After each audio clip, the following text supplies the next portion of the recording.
അല്ല അല്ല ഇതാര് മാലതി? നിന്റെ വീമ്പും ആകാരമൊക്കെ എന്തായണി ശീലാവതി? കാക്ക കുളിച്ച കൊക്കാവും. അപ്പോ വേലുവിന് നിന്നെ മതിയായി അല്ലേ? നിന്നെ എങ്ങനെയെങ്കിലും ഇവിടെ കൊണ്ടുവരുമെന്ന് ഞാൻ വേലുവിനോടാ വെല്ലുവിളിച്ചു. ഇതാ നീ തന്നെ താനെ വന്നെത്തിയിരിക്കും. ഗോപി, ഗോപി വിചാരിക്കുന്ന പോലല്ല ഞാനിവിടെ വന്നിരിക്കുന്നത്. കണ്ടോ ശങ്കരം പിന്നെയും തെങ്ങേ തന്നെ. മാലതി, ഞാൻ പറയുന്നത് കേക്ക്. നീ ഒരു വാക്ക് പറഞ്ഞാൽ ആ സെക്കൻഡിൽ ഈ നാശത്തിനെ ഗ്രാറ്റുവിറ്റി കൊണ്ട് പറഞ്ഞേക്കാം. താക്കോൽ എന്റെ കൈ തരികയില്ല. ഗോപി, ഞാൻ വന്ന കാര്യം മനസ്സിലാക്കാതെ എന്തിനാ അതും ഇതൊക്കെ പറയുന്നത്? വന്ന കാര്യമുണ്ട്. ഗോപിയുടെ ചേട്ടന്റെ കാര്യം. ചേട്ടന്? എടി വേലു എന്ന് പറയുന്ന തന്ത അല്ലടി എന്റെ തന്ത. പിന്നെ എന്തോന്ന് ചേട്ടൻ?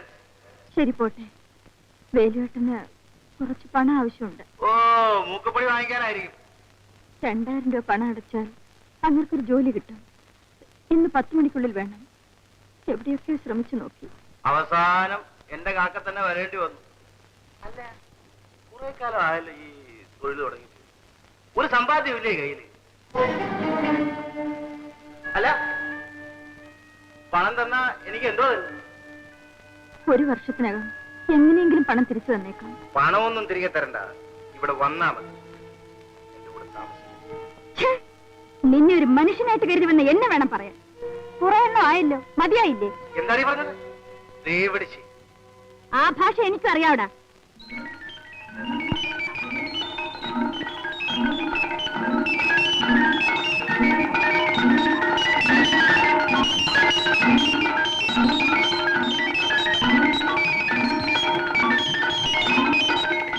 എന്താ, മതിയോ അതോ ഇനിയും കേൾക്കണോ? പലരുമായി ഇടപഴകിയവളുമാണ്, കിടന്നവളുമാണ്. ഇനിയും പറയട്ടെ, അല്പമെങ്കിലും ദയ തോന്നുമെന്ന് കരുതി ഞാൻ വന്നതാ. വെറും പെണ്ണുപിടിയൻ.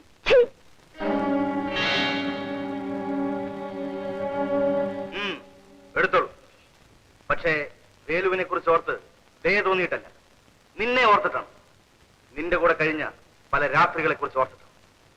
നിന്റെ ഭർത്താവിന് എന്ന് പണം സമ്പാദിച്ച് കടം വീട്ടാൻ സാധിക്കുന്നു അന്ന് തിരികെ തന്നാൽ മതി. എടുത്തോളൂ. എന്താ ആലോചിക്കുന്നു? എടുത്താൽ കൈ പൊള്ളുമോന്ന് ഭയപ്പെടുന്നു. കനൽക്കട്ടയെ പോലും ഐസ് കട്ടയാക്കാനുള്ള കഴിവ് നിന്റെ കൈകൾക്കുണ്ടല്ലോ. എടുത്തോളൂ.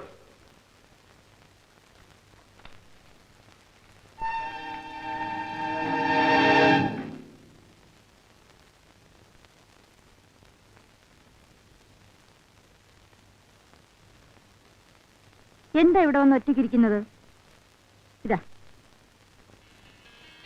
എന്താ ഇങ്ങനെ സൂക്ഷിച്ചു നോക്കുന്നത്? സംശയമോ? ഞാൻ പോയിട്ട് 1 മണിക്കൂറല്ലേ ആയുള്ളൂ, അതിനുള്ളിൽ ഇത്രയും സമ്പാദിച്ചെന്നോർത്തോ? കൊള്ളാം. ഇതുപോലെ എനിക്ക് തരാനേ നമ്മുടെ നാട്ടിലാളില്ല. പെട്ടെന്ന് 2000 രൂപ എവിടുന്ന് കിട്ടി? പരിചയക്കാരോട് വാങ്ങിച്ചു. പരിചയക്കാരെന്ന് വെച്ചാൽ? സത്യവതി എന്നൊരു പെണ്ണ്, അല്ല ഒരു സ്ത്രീ. എന്റെ പഴയ തൊഴിലിൽ എനിക്ക് സീനിയറാ. വളരെ പേര് കേട്ടവരാ. അത് കണ്ടപ്പോ തന്നെ മനസ്സിലാവുന്നുണ്ട്. ഒരു നല്ല കാര്യത്തിനാണെന്ന് പറഞ്ഞ ഉടനെ എടുത്തു തന്നു പുണ്യവതി. ഇപ്പൊ സത്യവതി എന്ന് പറഞ്ഞു, പിന്നെ പുണ്യവതി ആരാ? ഓ, സത്യവതി എന്ന് പേരുള്ള മഹാമനസ്കയായ പുണ്യവതി. മനസ്സിലായോ? ഓ, മനസ്സിലായി. ഇതാ, അന്ന് പട്ടിയെ വിറ്റ കാശ് കുരച്ചു. ഇത് ശരീരം വിറ്റ കാശ്. ഇതെന്ത് ചെയ്യുമോ ആവോ? ഇതാ കയ്യിൽ വെച്ച് നോക്കൂ.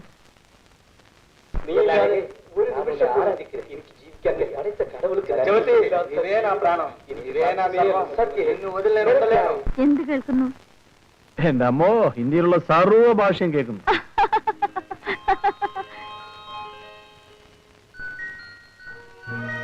നിങ്ങൾ എത്ര സുന്ദരനാണെന്ന് അറിയാമോ? ഞാൻ എപ്പോഴും കണ്ണാടി കാണുന്നതല്ലേ. കൊതിയോ? എന്നാൽ ഇതൊന്ന് അലച്ചു വിട്ടേ. അയ്യോ, ഇതെന്താ? ഇങ്ങനെ അലവലാതിയായിട്ട് കിടന്നെങ്കിലേ എന്റെ മുഖത്തിനൊരു പവറുണ്ട്.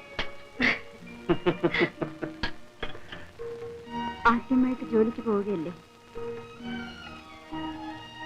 ജോലിക്ക് പോകുന്ന ഭർത്താവിനെ ഇങ്ങനൊക്കെ അയക്കണമെന്ന് നീ എവിടുന്ന് പഠിച്ചു? അയൽവക്കത്തുള്ള സ്ത്രീകൾ ചെയ്യുന്നതെല്ലാം ഞാൻ എത്ര ദിവസം നോക്കി നിന്നിട്ടുണ്ടെന്നറിയാമോ?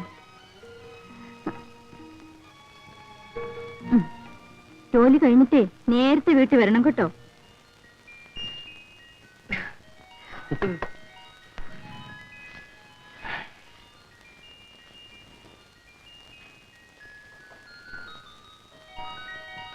താൻ എന്താണ് ഇങ്ങനെ വിളിച്ചു നിൽക്കുന്നത്? സാർ, എനിക്ക് വേണ്ടി 1 മണിക്കൂർ വെയിറ്റ് ചെയ്യണം. നല്ല സ്ഥലം ഞാൻ കാണിച്ചു തരാം. താൻ എന്താണ് ഈ പറയുന്നത്? ഇപ്പോൾ തന്നെ സമയം 7 ആയി. എനിക്ക് 9 മണി ട്രെയിനിൽ പോകേണ്ടതല്ലേ? ഇങ്ങനെ ധൃതി കൂട്ടിയാൽ നല്ലതൊന്നും കിട്ടൂല സാർ. താൻ പോടും, ഞാൻ നോക്കിക്കോളാം. അങ്ങനെ അങ്ങ് ദേഷ്യം വന്നാലോ? 1/2 മണിക്കൂർ വെയിറ്റ് ചെയ്യണം. ഞാൻ ഇപ്പൊ പോയിക്കൊണ്ടുവരാം.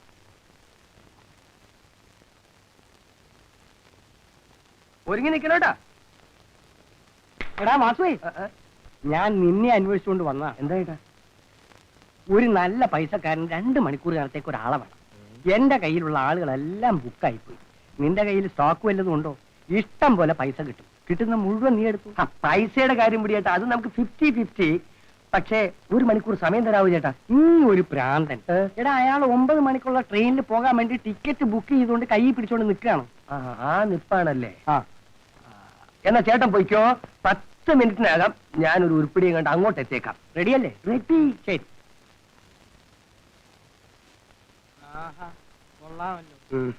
ഈ ലോഡ്ജ് പുതിയതാണല്ലേ? ഞാൻ ഇതുവരെ ഇവിടെ വന്നിട്ടില്ല. ഞാനേ ഇവിടെ ഒരു റൂം സ്ഥിരമായിട്ട് അങ്ങ് എടുത്തിട്ടിരിക്കുക. എന്നാ ഒരു കാര്യം ചെയ്തോ, പിടിച്ചോ, വിളിച്ചോ. നീ കേറിപ്പോര്. എവിടെയാണ്?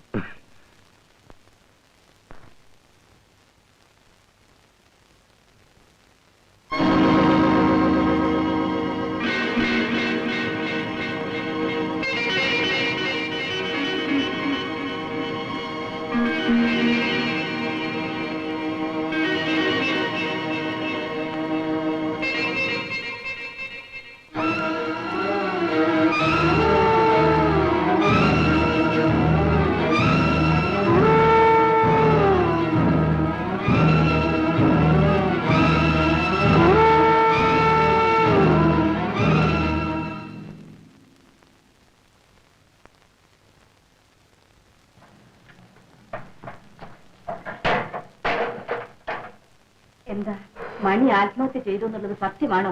സത്യമാണ്. പക്ഷേ അപമാനം സഹിക്കാൻ വയ്യാത്തതുകൊണ്ട് മാത്രമല്ലടി മണി ആത്മഹത്യ ചെയ്തത്. മകളുടെ ഭാവി, അതൊന്നു മാത്രമായിരുന്നു അയാളുടെ ലക്ഷ്യം. അത് തകർന്നതാണ് ഇതിനെല്ലാം കാരണം. നടന്നു. അതിനുവേണ്ടി കുടുംബത്തോടു കൂടി ആത്മഹത്യ ചെയ്യേണ്ടിയിരുന്നില്ല. പോട്ടെ, ഒരു അസ്തമയത്തിന് ഒരു ഉദയം. മണിയുടെ ജീവിതം അസ്തമിച്ചു. അയാളുടെ കസ്റ്റമേഴ്സ് എല്ലാം നമുക്കായി. നമുക്കൊരു പ്രൊമോഷൻ. അങ്ങനെ നമുക്ക് ആശ്വസിക്കാം. അമ്മേ, അച്ഛൻ എന്താണ് ജോലി?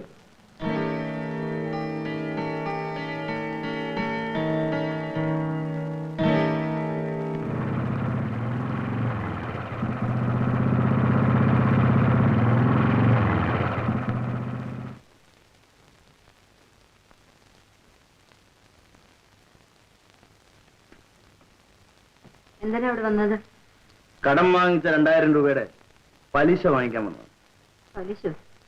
എന്ത് വേണം? പലിശ പണമായിട്ട് വേണമെന്നില്ല. മനസ്സിലായില്ല. വല്ലപ്പോഴും ഞാൻ ഇവിടെ ഇങ്ങനെ വരും. അപ്പോ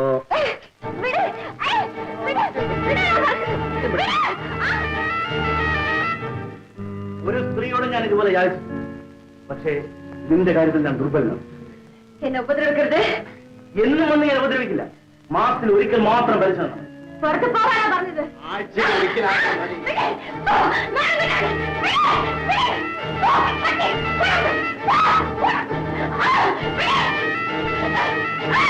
എന്റെ വേല വെച്ചാൽ എന്നോടൊപ്പം ഉള്ളതുപോലെ നിനക്ക് സാധിക്കണടാ. എന്തിനെ പറക്കുന്ന പട്ടി, നീ മനുഷ്യനെ അല്ലടാ.